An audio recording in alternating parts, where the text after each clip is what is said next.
And welcome back to another episode of Banditland Boulevard. Trevor Hauer is here with my co-host Tony. Unfortunately, cannot be here tonight, but we got the Rook across from me right now. Rookie Bandits forward, Coltrane Tyson, here to chat it up with me and hopefully answer a lot of your questions. But Coltrane, thanks for hopping on Banditland Boulevard. First rookie, by the way, to join this show. How's it going tonight, man? It's awesome. I'm super excited to be on this podcast. Did a little bit of research on it. Heard you got a lot of big names. Proud of me, so I'm excited to get this thing rolling. Yeah, dude, we love talking to all the Bandits current players. We love talking to the alumni. We were kind of talking off air too. Got a lot of collectibles back here, which I'm proud to show off in front of everyone that comes onto the show too. So we got a lot of good stuff Absolutely, here. yeah. Let's just jump right into it, man. When did you start playing lacrosse? Was it like a kid thing that did you start playing when you were a kid? Was this like always the sport that you wanted to play? What kind of got you behind that? Yeah. Dad was a big football player. Mom was a big volleyball player, and I feel like every kid wants to play football, but dad had a couple serious injuries and didn't want me playing that, kind of sport, right? So he turned to lacrosse. Had played lacrosse, basketball, soccer, baseball, typical kid, right? Playing every sport and kind of just like stuck with lacrosse and basketball growing up for sure. But funny enough, Rochester Nighthawks, like Ryan Lanchbury used to live three houses down. So we used to always, knocking on each other's door, just playing catch in the front yard on the court. We live on a court too, so it's kind of nice as well. So there's Nice. not too busy with the cars back and forth. But yeah, it kind of just like stuck with it up until sophomore year of high school. And then I was like, all right, it's time to focus only on lacrosse, kind of drop basketball. And that's really where I think my lacrosse career kind of, took off and just started heavily focusing on lacrosse and what was needed to, make it to the next level, the collegiate level, and then to the professional level. Now in high school, were you always an attackman, or did you always kind of switch it up on the field a couple of times? Maybe midfield, defense. You ever, Yeah, you ever try any of those positions? I started off more so as like a pure midi, as like honestly, playing both sides of the ball, and then I kind of fell in love with the offensive side of the ball more so. Maybe I was just better at it, or maybe it just the love of it. But yeah, no, I was always a midi, and then switched halfway. I would say like my senior year of high school. Then went to college, the University of Massachusetts. Played a little bit of attack there, a little bit of midi there as well, but mainly playing just offense. Like never really getting on the defensive side of the ball. Nice, yeah. I used to play in high school too. Wasn't any good, but I was an attackman.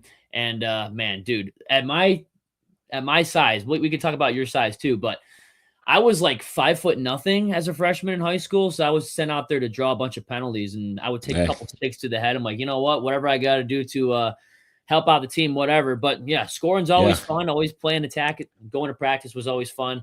When did you realize though, before going to college and playing at UMass, were you like, okay, like this is something that I can really be really good at and possibly take to the professional level?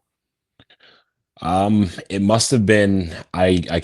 I don't remember what it's called now. I think it might have been like U11, where I was kind of playing up a little bit. So I was playing with like I know it's like we're still kids and whatnot, but when I was like 11 years old, I was kind of playing with like the U13s, a little bit of the U15s, and I was obviously very young, but my parents kind of realized like, okay, maybe this kid's like pretty legit at the game, and let's definitely push him a little bit harder at this sport than any other sport. And I mean, all the credit to my parents as well. Like those, they pushed me. They drove me around. They pushed me to be the best version of myself I can be, whether that was lacrosse or that's just in life in general. But That's awesome, man. Yeah, yeah, absolutely. My parents would drive me all the time to different practices. I was a soccer player, hockey player, played lacrosse too. Pretty much perfect. everything that you did as well. We all played a whole bunch of sports growing up. But yeah, dude, that's awesome. And after all the times, like even in practice, like if you take a ball off the shin or something, the sport's always still fun. Just shake it off and get back in 100%. there. The battle wounds would always show up after practice too. Oh yeah, Always during high school was Hell Week was a big thing where it was tryouts for the first 2 weeks and it was just conditioning and sprinting the entire time. And yeah, we used to practice on the field on the turf. So we would run from the 10 back to the goal line, 20 goal line, 30, 40. We'd do that constantly, and it was classic. all worth Yeah, it. If you have a good team in the long run, that was all worth it. All those days where you got to put icy hot all over the legs and the arms and Yeah. stuff. Hey, it's all worth it if you can go out there and you could win.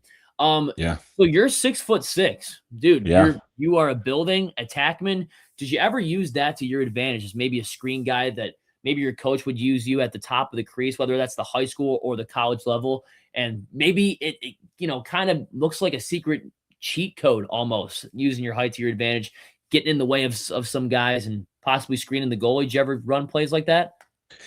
More so, yeah, in high school, I would say not as much in college because, there's obviously defenders out there who are just as big, maybe even a Seven little bit footers. bigger, right? Yeah. I don't know about 7 footers, but damn near close, and they're like built like 225, like 6'6". So like, yeah, we definitely ran that a couple times.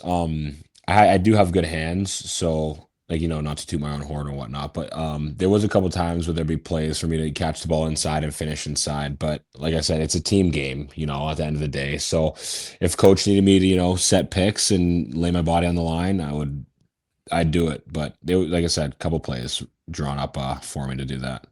That's always fun though. Hey, get in the way of somebody, try to get something going. But yeah, college, they always scheme for stuff like that. But Yeah, yeah. yeah, that was always fun. When did you get into the indoor game? Because we're looking at some of your UMass stuff right now. This was all outdoors. When did Yeah. you get into the box game? I Honestly, I started off with box. So box Oh, nice. lacrosse is definitely a lot bigger in Canada than field lacrosse is. It's definitely field lacrosse is still a grown game, and definitely in the US it's vice versa. Like box lacrosse is a grown game for sure down in Buffalo. I mean, it's huge in Buffalo, right? But I'm Huge, talking more massive. so in like the DMV area where it's like field lacrosse is big, but like look box lacrosse, like people are starting to understand the game and they go, wow, like this game's like, it's great.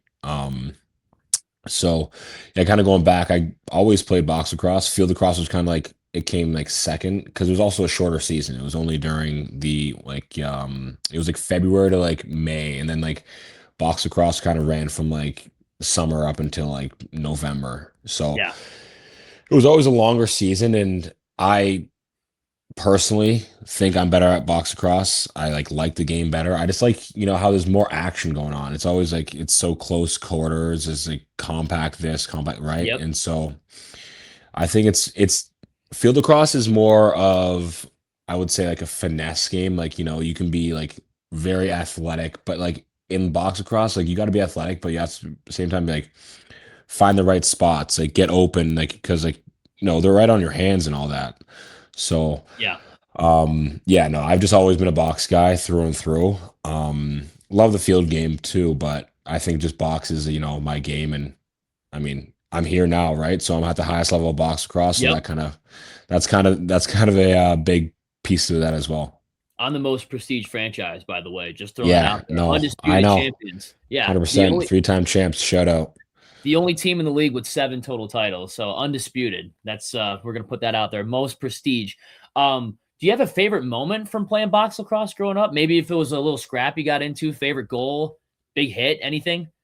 Um, I mean, if you want to talk about like maybe moment, back in 2023, I don't know if you've heard of this, but it's called the Minto Cup. So it's just like Yep. all the box teams from throughout Canada and like the best of the best. So that as of right now probably goes down as my favorite moment of my lacrosse career, and just not even my lacrosse career, but my life. Like shout out a couple of my buddies though, like Braden Saris, who plays for Colorado, and Ty English, who's just went back to his fifth year at UNC, but he just got drafted as well to Toronto. But those two He's a guys, beast.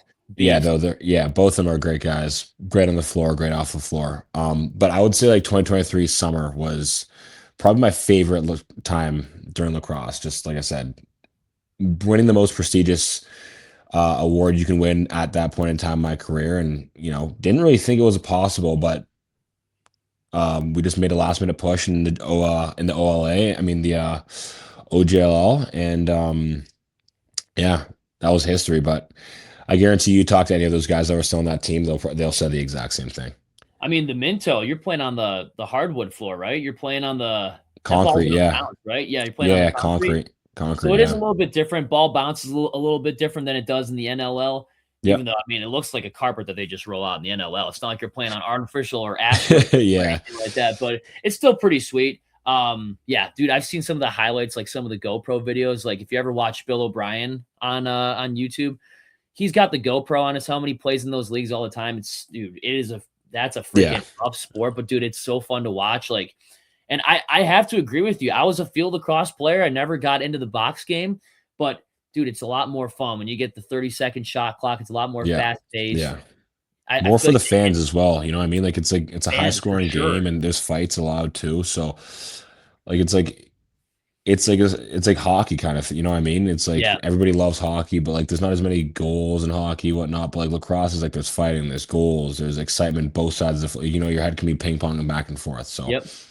it's great Music's to see the pumping. fans that are it's great to see like hockey fans like starting to realize like, oh, lacrosse is like pretty great as well. Like, and it's kind of slowly shown in Buffalo where getting averaging like 18,000 fans, selling out a bunch of Freaking times. It's nuts. absurd. I've never played in front of that. So shout out to the everyone in Buffalo and just all the fans as well.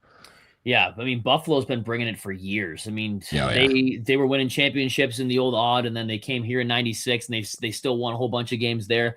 Um, let's get into some of the college stuff here. Do you Yeah. have a favorite memory from college outdoor lacrosse at UMass? Because UMass, if you ever look at their schedule, dude, they play some tough games. Yeah. And I mean, did you ever go up against Joe Alberisi's Army team? Yeah. Dude, those guys are tougher than freaking nails, bro. If you ever Yeah, watch, that's I'm a like, just watching them, I'm like, I can never go on the field with those guys. no, that's a long time rivalry. I don't know, Yep. you can call it rivalry or not, but at the end of the game, there's always respects for each other. But yeah, every year, every first game of the year, I can't even remember how long it's been going on, but we play Army very start of the year and just kind of sets the tone, sets like the tone for the rest of the season. And sophomore year of college, sorry, we I can't remember where it was.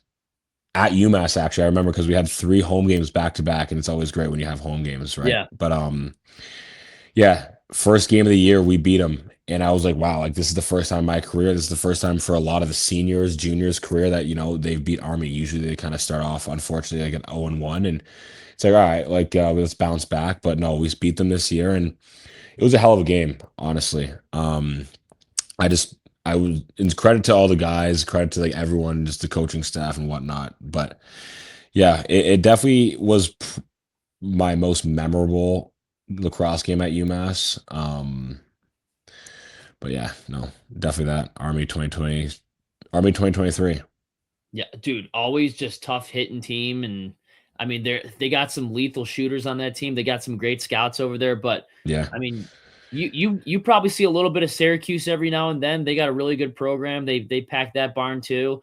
yeah, There's a couple of colleges on the East Coast, especially North Carolina draws a big crowd. So yeah, there's a yeah. lot of I mean, a lot of the ACC schools, they like to they're big lacrosse schools, so that's always pretty fun. Um, any big memorable goal from college outdoor lacrosse? Um, no, honestly, I didn't like there wasn't not as much as like box across, honestly. Like yeah, like nothing crazy, just a lot of inside finishes, like was never too flashy in the field lacrosse game.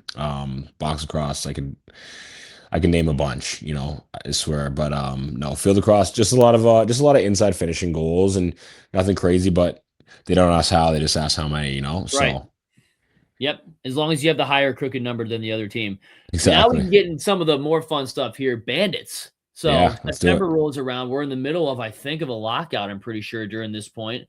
Yeah. Um, was the draft all the same, number one and number two? How was it? Obviously, the obvious question, 14 Yeah. minutes into the show. What was it like getting the call from Steve Dietrich and JT saying, dude, like, would you like to come to the Bandits? Yeah, funny enough, my sister plays volleyball at the University of Georgia, so my parents were down there for her season opener. So I was like I was by myself. And I remember like yeah, I know about lacrosse is such a small community where like everybody knows everybody, right? And Yep. I've been either coached or I've talked to, or I've played against like all the coaches or the GMs, whatnot in the league. So it was a pretty like not stressful time, exciting time because I remember talking to like a good amount of teams. Like nothing crazy, just like, oh yeah, keep your head up. I mean, keep your eye out for us like on the 6th. We'll keep you in mind, yada yada yada.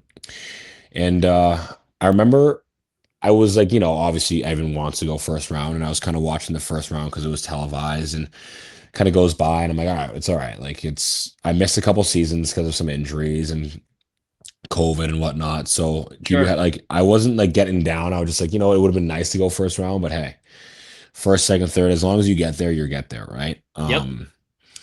And I remember like the 20th pick rolled around, and then I got a text from my head coach in senior A, Coach Teat, and you just texted me saying Chugger is going to call you, and 21st pick came around. I got a call. I got a call from Chugger, and he was just like, "Hey, welcome to the Bandits. Like, we're gonna like get everything sorted out, but just like let you know we're gonna take you in the 21st pick in the second round." I was like, "This is honestly like a dream come true."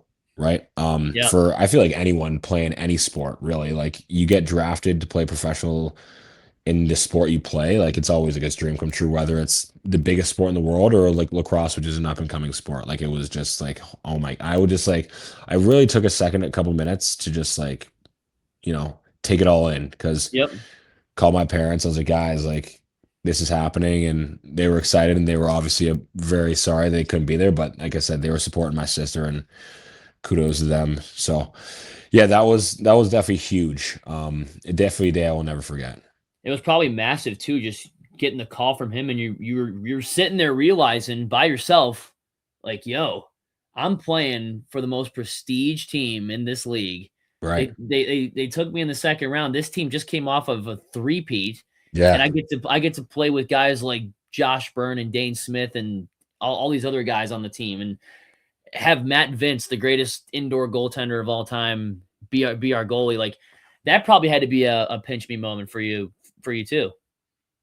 Yeah, I mean, obviously, Coach Tavares, The GO leading the all GOAT. time points. Yeah, like legit the GOAT, like leading all time point scorer. You got Matt Vink, greatest goalie of all time. Like like Dane Smith, Josh Byrne, Ian McKay. Then you go Yep. back to the defensive side. You Paulie got D.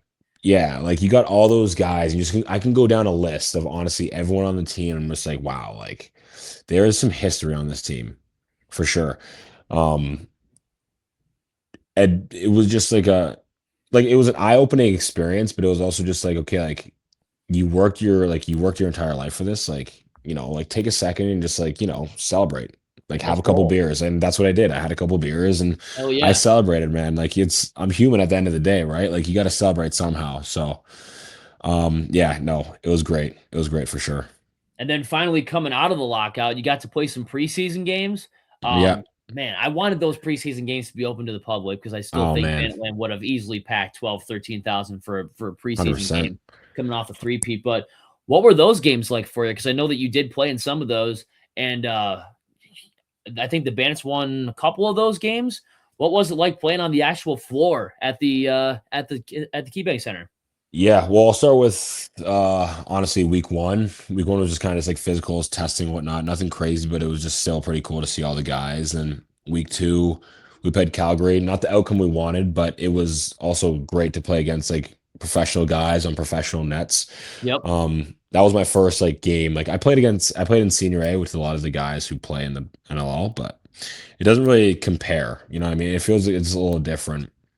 And then fast forward to yeah, playing in Key Bank, which was like, oh my Dude. God. It was like empty because it was like closed to the public, Yeah. but there's a co-fans there. Like, yeah, no, my parents came there. But that was like just a taste of like what the season like was gonna come to. Um yeah, that was actually a big change in my career though. Obviously you know how high powered our offense is, and going into that week, I was talking to Coach Tavares and Chugger, and they were just like, "Yeah, have you ever played any defense or transition before?" And I was like, "No, like never thought of it.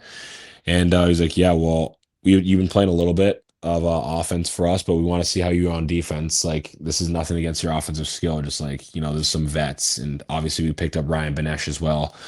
Sure. Mike Trill on the right side as well. So it just added on to our top. So it's like the left sides would have been like Josh, Ian McKay, Clay Scanlon, and Ryan Benesh. And like you're looking Dogs. at those four guys, I'm just Yep. like, wow, like you know what? Like I'll definitely pay my respects. And honestly, I'm on the team. I'll do whatever I need to do. So yeah, played defense that whole game there. It was definitely new experience. But I kind of loved it. You know what I mean? Like Yeah. I've been playing offense for 20 years, getting beat up. Now I got to do the opposite. Now I got to do the opposite to the other guys, right? So it was great. But unfortunately, end of that game, I fractured my hand. So it's kind of Damn. been it's put me on the IR for the last 6 weeks now. It's coming up on 7 weeks. Yeah, it's coming up on 7 weeks this weekend. So I mean, my hand's fine. Hand's fine. I've been just slowly get back into helmets and gloves practice. Just had my first full practice last week as well. So it's all been great, and the guys have been real supportive, and training staff's just been great. With the X-rays and just seeing the doctors and just setting up those appointments for me as well, just like doing the physio and stuff. But yeah, I mean, I'm getting ready, and I mean, hopefully I'll be out on that floor soon. But at the same time, like I'll do whatever I need to do. Like, the team is so veteran and just so many great players out there. I'll just when my time's to go, I'll do my thing. But for now, just watching, learning from the vets. You're definitely going to get your shot eventually. I know that we got Ryan Benesh on a 1-year deal. I think Kyle Buchanan's this might be his last hurrah too. You're going to get your shot down the road, whether it's forward transition or defense. I think it's funny though too, because you talked about switching different spots on the floor. I found out just recently that Paul Dawson was drafted in the NLL to be a goalie. And I'm Yeah, like, this is freaking crazy. And then he ended up no, being it's one of the crazy. best defensemen to ever play in the game. So it's funny how things like that do happen. But dude, I mean, playing your first game in the preseason must have been fun. I mean, outside of the injury, of course, but dude, wearing the uniform for the first time, rocking the orange and black Yeah, colors, like that had to felt like a really, yeah. a real surreal moment. No, that was awesome. Seeing that uniform, obviously, with your last name on it, your number on it, especially in the locker room too, right? Like you see, Yeah. the locker room's pretty historic. Like you just see like a bunch of like names, and then you see a bunch of like photos, just like the older Bandit teams and whatnot. So it was all awesome. Just like another time where you just need to like sit back and just be like, all right, like take it all in and be like, all right. And then like that was like kind of like the last time because like you're in it now. Like you can't. There's not. You got to take it all in at the moment, but you got to be able to adapt to things and just stuff like that. So I took it in and I was like, all right, like I'm in it now. Like let's go. Let's just do your thing. Let's like show everyone like why you deserve to be here. Did you ever go to Bandit games as a kid? Like no, because I was just like so close to like I live like 30 minutes outside the city of Toronto. Oh yeah. So Yep. I was just like I was always just going to the Rock games. I was kind of big Rochester fan as well, just because I was very close with like the Dawson family as well, like Paul and Dan. I used to They had some train good with teams back then too, bro. They had yeah, some yeah, great teams back then. exactly. But I used to work out when I was younger. I used to work out with Dan a lot. Now I kind of Nice. flip flopped. Now I'm working out with Paulie a little bit when he's got the free time. He's obviously got some kids. He's working. Um, Worked out with him a couple times during preseason as well. But yeah, just I try and go down to Buffalo as much as I can as well. Just I'm a rookie, I want to meet the guys, see the guys. The best way to be just to get it's the best way to like get close to someone, especially because like you're not like living with I'm not living with any of them right now. So just like being around the team as much as possible. And And going I'm out. also just like going out in the city as well, just like Yeah. meeting the fans. And the other day I was like in like an AT&T store, just like trying to figure out my plan. And like, I was wearing like a Buffalo shirt, and like a fan like came up to me and like shook my hand. He's going, "Oh my God, it's so great to meet you. Like, Ooh, I'll be at nice. the game tonight." I'm like, this is like you might get this here and there in other cities, but like in other like lacrosse towns, but like the fans in Buffalo are like unmatched, honestly. Like, and The best. everybody knows it too. Like everybody knows it too. It's a big part of the reason why we're winning as well, right? If you drive down to the arena, you see 3 different billboards that have Dane and Josh on them doing Yeah, doing their advertise. Like it is so crazy. I it's mean, awesome. I've been to Hamilton, and there's nothing Toronto Rock until you walk into the arena. Yeah, exactly. Rochester, you'll see a couple Nighthawk flags out in the front yard or something, or maybe a couple hats, but that's what it, No, Rochester it's is way big different. Yeah, when you walk into the building. Bandits, like you can just drive around West yeah, Seneca, Grand Island, all Tonawanda. over. Dude, you get Bandit bumper stickers. You get the license plate covers, the flags in the front yard. Like it is a different atmosphere. The Yeah, fact that for you're already sure. getting noticed too is absolutely insane. It is Um, great. Yeah, dude, and it's then great. just not even that, but like going out to Cobblestone too after the games and That's great as well. interacting, bumping with the fans, and shooting the stuff with the fans. That's always fun too. Yeah. Um, I I mean, mean, it's like lacrosse is huge, but it's not like where it's like football where like you really can't go out. Like, like meeting the fans is like honestly like a gift of its own. You know what I mean? Like kind of it's like yeah, meeting the fans like I said, they're a big part of why we're winning or why like and like being able to meet them and then being able to meet you is just like it's gonna keep them engaged and it's gonna keep going like that down the line and people are gonna talk about it. And it's like so it's not like you don't want to be too cocky with the fans and whatnot, you know what I mean? So right. you can't be. So they're just honestly just great. And like I said, credit to them and for just showing up because in the past 3 years we've been winning, obviously. But whatever happens, like they'll be around for years to come, years Yep. to come. And it can in lacrosse. The good thing is like lacrosse will only get bigger too, right? So Yeah.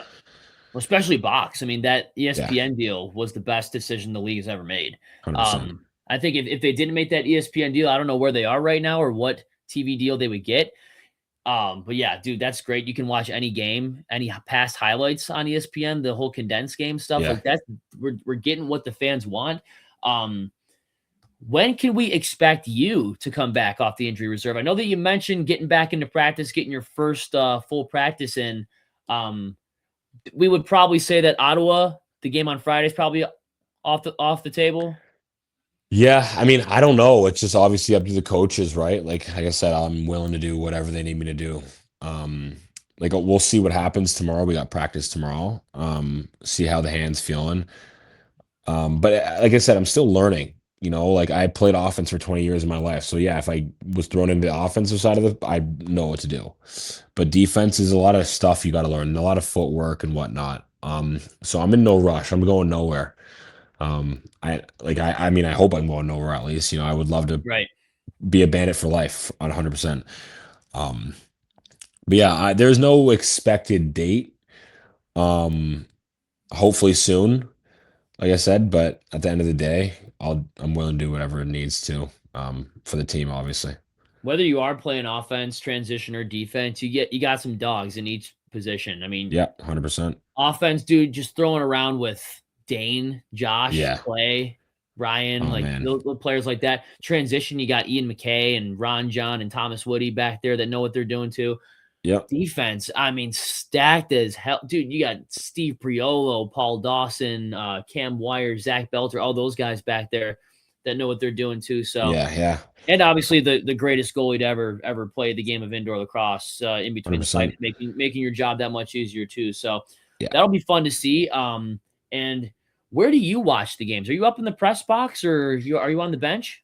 Yeah, no, no, up in the press box. Like it's like right above level. It's like the top of level 116. So if you go to 116, next time people are there and look straight up to like the 300 levels and above that, we're in the press box up there. Me and a couple of the other guys who are injured and the practice roster guys. So we're sometimes down there like end of halves, end of the game. I'll be down there kind of in the tunnel watching, like congratulating the guys for sure. But majority of the game, we're up there in the press box for sure.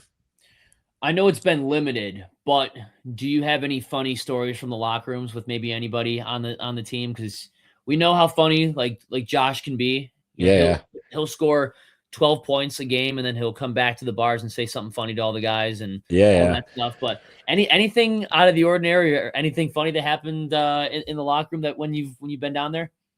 Um, honestly, with the face-off guy, Connor Farrell, he's hilarious. But I mean, I think it was like my like first, it was the first week.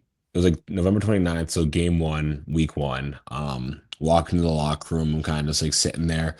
And in all seriousness, Farrell comes up to me and goes, "Yo, coach wants to go talk to you. Coach wants to talk to you. Go meet him in the coach's locker room." I'm like, "Okay." Like, like as a rookie, you're not gonna be like, "What are you talking about?" So Yeah. obviously I get up, a little bit nervous. Like I'm still a rookie, like I said. Go, "Hey coach, heard you wanted to talk to me." He looks at me, he goes like, he's like, "What are you talking about?" I'm like, "I was told you want to talk to me," and that kind of went on back and forth like a couple seconds, and he's like, "No, I don't want to talk to you. Get out of here. I'm trying to get prepared for the game." And it was obviously all love, right? But he's just like trying to like lock in, and I like walk back in there, like I'm just like kind of like shocked. And everyone's laughing, so everyone was clearly in on it. Everyone knew what was going on. Hazing the rookie, man. That's Yeah, what all done. love though, all love. But Yep. Yep. I mean, like I said, it was just a little nerve wracking, obviously in the beginning, going to talk to coach, right? But Yep.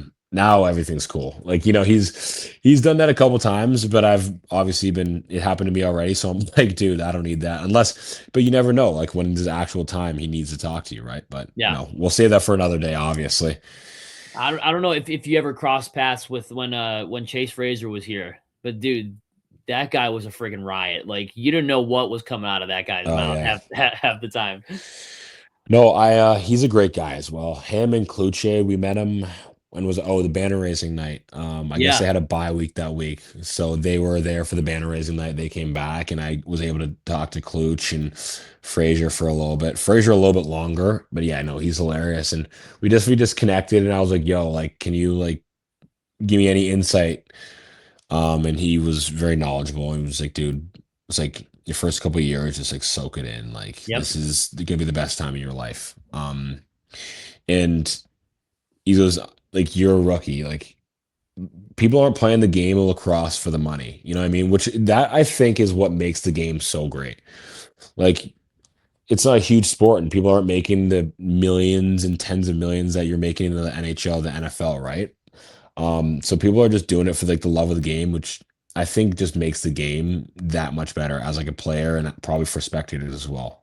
Oh, definitely. I mean, the spectators here. I mean, we just love a fast physical game. Yeah. Um, I don't know if you ever hear the anti goalie chants going the other Oh way, yeah. where Yeah. we just taunt their name and stuff like that. Like there's no other team. And then obviously you got Chris Swenson on the mic too, Great. pumping the Yeah. crowd up, and that's always great. And it's never the same in any of the other buildings I've been in. A lot of the time, it's just somebody screaming into the microphone where you're just hold your ears like this. You're like, Yeah. It's God, yeah. like make it stop. But Yeah. Yeah. Swanee does a great job getting the fans into it. I mean, Buffalo, you don't need a guy that's going to scream and yell into the mic to No, I get the know. crowd pumped up. All Swanee needs to do is say defense, and you Yeah. get Then it'll get 19,000 going. fans saying it with them. Like this is a city that if you cut them open, they're bleeding orange. They're bleeding the 100%. orange and white colors, and 100%. they love it. They love it.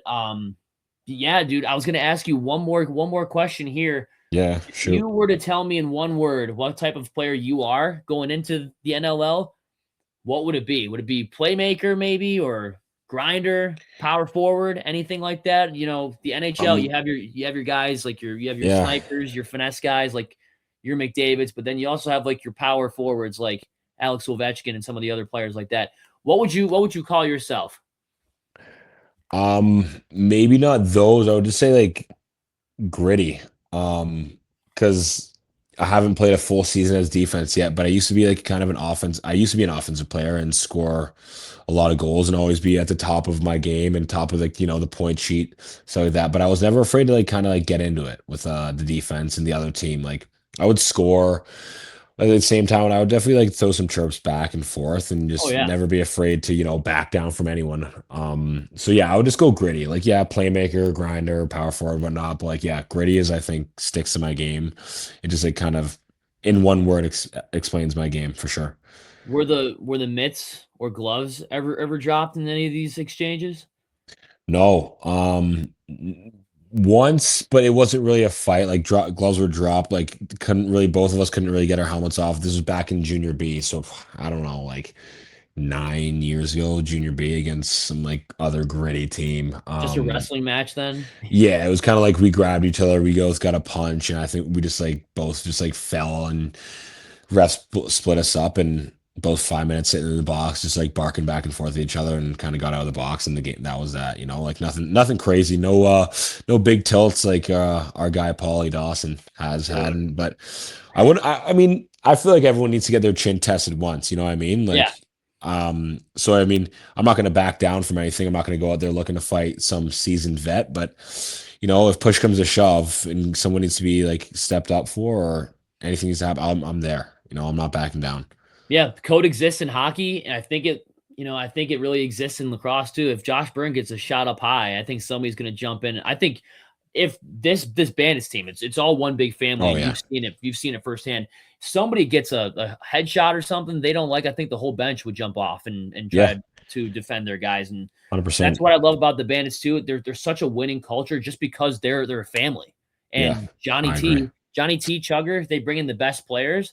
And I mean, they've been so successful for so long. They've been to, I think, 5 straight finals, and they've won 3 out of the 5. So, It's dude, it's absurd. It's freaking, crazy. it's insane. But, It dude, is thank you crazy. for hopping on Banditland Boulevard, bro. First rookie coming on the show. Any final thoughts to leave our viewers here before we sign off? No, I mean, anyone who's listening, I much appreciated. And Trevor, honestly, it was great having you reach out and having me on, man. And hope to see you, honestly, everyone listening, and everyone else at the Y2K game this Friday. Hell yeah. I'm assuming I'll see you there. Like you're a I'll be huge there. fan, and maybe we can grab a pint after the game at Cobblestone. Yeah, sure, dude. I'll see you then. And anybody watching, if you're 21 or older, dude, Cobblestone is a Yeah, riot if you ever go it's there. It's great. so fun. Yeah, Kind of gotta, squeeze around a couple people every now and then to get where you need to go, but it's all love, it's all fun, People 100%. are Yeah, always together, so that's always cool. yeah, But dude, thanks for hopping back on, and hopefully we can get you on at another time as well. yeah. Whenever, reach out. I'm free. Just working at Lululemon, playing lacrosse, and living the dream right now, honestly. So, like I said, Trevor, thanks so much, man, and enjoy the rest of your night. You too, man. Let's go Bandits. Have a good one.